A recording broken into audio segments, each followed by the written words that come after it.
रजनी, मैं अपाहिज हूँ।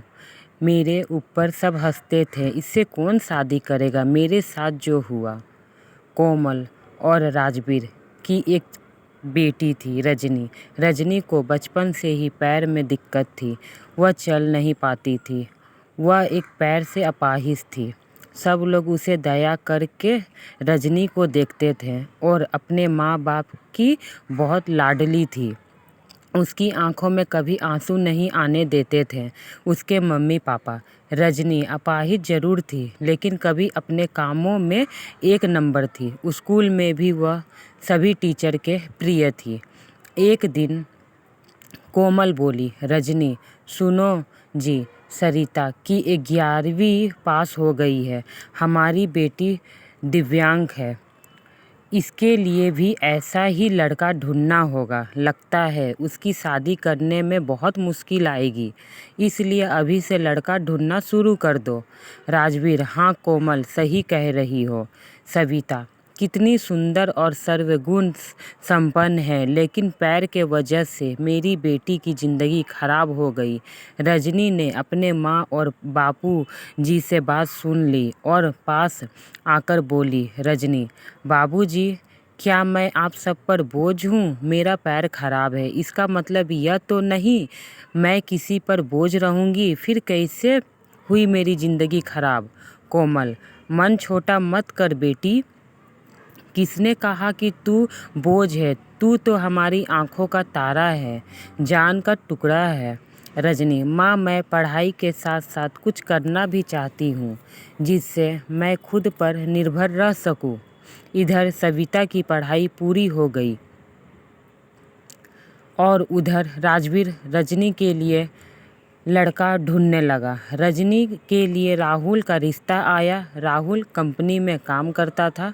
राहुल अपने माँ रीना और अपने पिताजी मिक्कू के साथ रजनी को देखने उसके घर आए। मिक्कू, अरे बेटा, लड़की का तो पैर खराब है।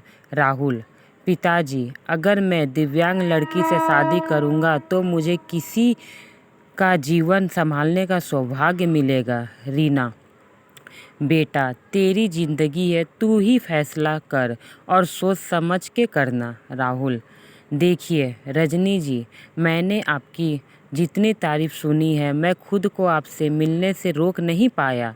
क्या आप शादी के मुझसे करोगे?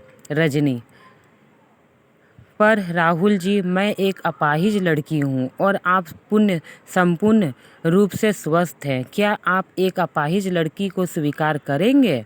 राहुल, रजनी, मैं जिंदगी भर आपका सहारा बनने के लिए तैयार हूँ, अगर आपको एतराज ना हो तो। रजनी, अगर आप तैयार हो तो मैं खुद नसीब हूँ कि मुझे आप जैसा जीवन साथी मिलेगा। रजनी और राहुल की बहुत धूमधाम से शादी हुई। चारों तरफ चर्चा थी कि बड़ी भाग्यशाली है रजनी, जो दिव्यांग होते हुए भी उसे इतना अच्छा पति मिला।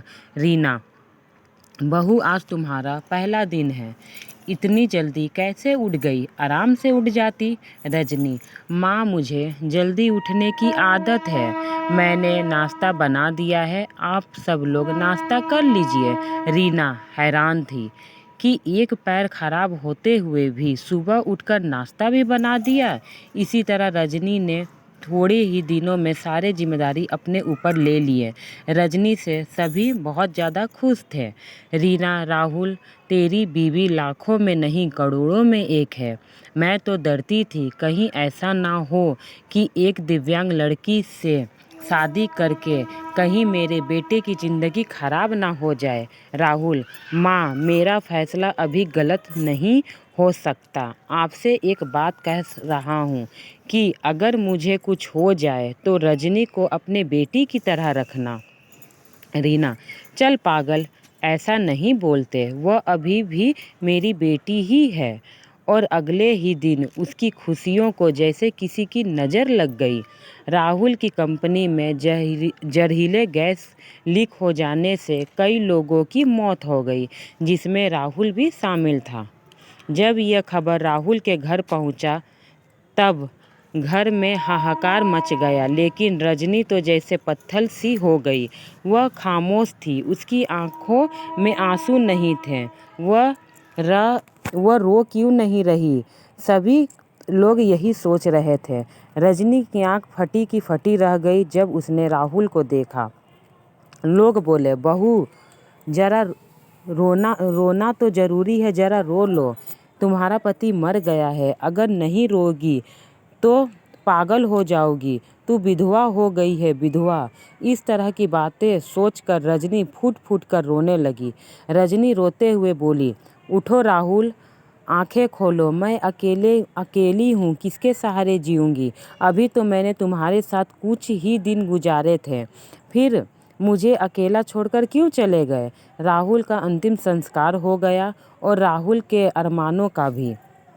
रीना, अरे ये क्या बहू सफ़ेद साड़ी क्यों नहीं पहनी तुमने? रजनी, माँ, सबने मुझे कहा है कि मेरे जीवन में सब रंग राहुल के साथ चले गए, अब मुझे सफ़ेद साड़ी ही पहननी है। रीना, नहीं बेटी, तुम हमारे दुख को और मत बढ़ाओ। आज से तुम कभी भी सफ़ेद साड़ी नहीं पहनोगी। हफ्ते महीने यूं ही शौक में गुजर गए। कोमल और राजवीर रजनी के लिए आए। कोमल, मेरी बेटी जीवन तबाह हो गया है, अब हम इसे अपने साथ लेकर जा रहे हैं। रीना, देखिए समधन जी, रजनी कहीं नहीं जाएगी। आप अपने शादी करके कर्तव्य मुक्त हो चुके हो, लेकिन अब हमारी भी कुछ कर्तव्य है। हमारी बहू हमारी बेटी बनकर हमारे पास रहेगी। यह कहते हुए रीना ने रजनी को गले से लगा लिया।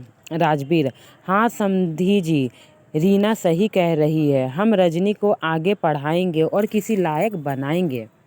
आप चिंता मत करो, हम अपनी रजनी को पलकों पर बैठाकर रखेंगे।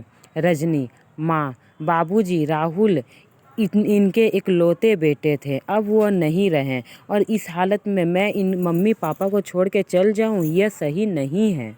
मैं आपके पास रहकर ही इनकी सेवा करूँगी। रजनी के माँ बाबूजी चले गए, अब रजनी अकेले थी। उसने अपना सारा ध्यान पढ़ाई में लगा दिया।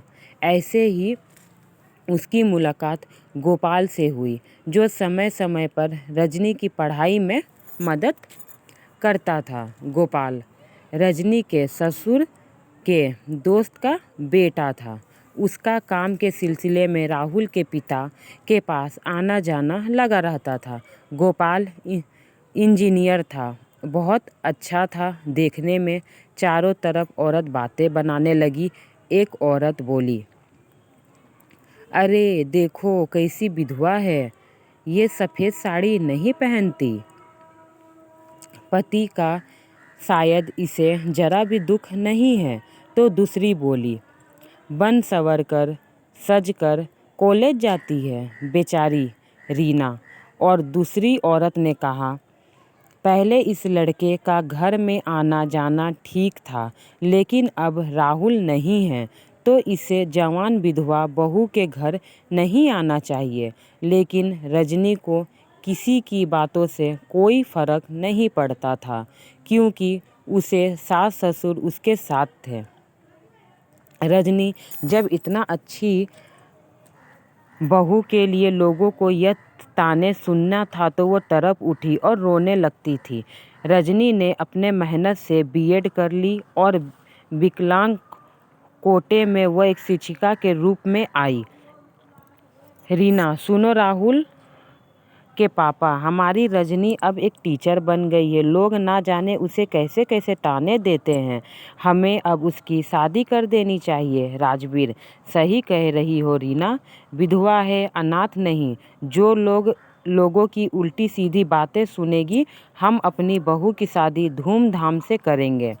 राजवीर ने जब अपनी बहू की रिश्ते की बात की, जब कुछ लोगों से, तब लोग कहे, अरे राजवीर तू पागल तो नहीं हो गया, विधवा बहू की शादी करना चाहता है तू? राजवीर, हाँ मैं उसकी शादी करना चाहता हूँ, उसकी ज़िंदगी से विधवा शब्द हमेशा के लिए मिटाना चाहता हूँ। तभी गोपाल ने आके कहा, गोपाल अंकल, अगर आप रजनी के काबिल समझे तो मैं आपकी बहू से शादी करने के लिए तैयार हूँ। राजवीर, गोपाल तुम? हाँ, मैं रजनी को पसंद करता हूँ। अगर आप कहो तो मैं शादी करने के लिए तैयार हूँ। राजवीर: मुझे गर्व है बेटा कि मेरी रजनी की शादी तुमसे हो रही है। मैं तैयार हूँ बेटा। तभी राजवीर घर आके रजनी को कहता: रजनी बेटी, तुम जानती हो मैंने हमेशा तुम्हें अपनी बेटी से बढ़कर माना है। मैं चाहता हूँ कि तुम्हारी ज़िंदगी अधूरी सपने से पूरा करे। मैं तुम्हारी शादी गोपाल से करना चाहता हूँ। तुम्हें कोई एतराज़ तो नहीं? रजनी: पिताजी, राहुल की जगह शायद ही मैं किसी को दे पाऊँ, लेकिन आपने जो मेरे लिए किया वह कोई नहीं कर सकता।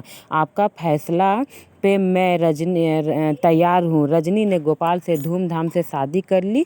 इसलिए कहते हैं किस्मत से कोई बड़ी चीज़ नहीं होती।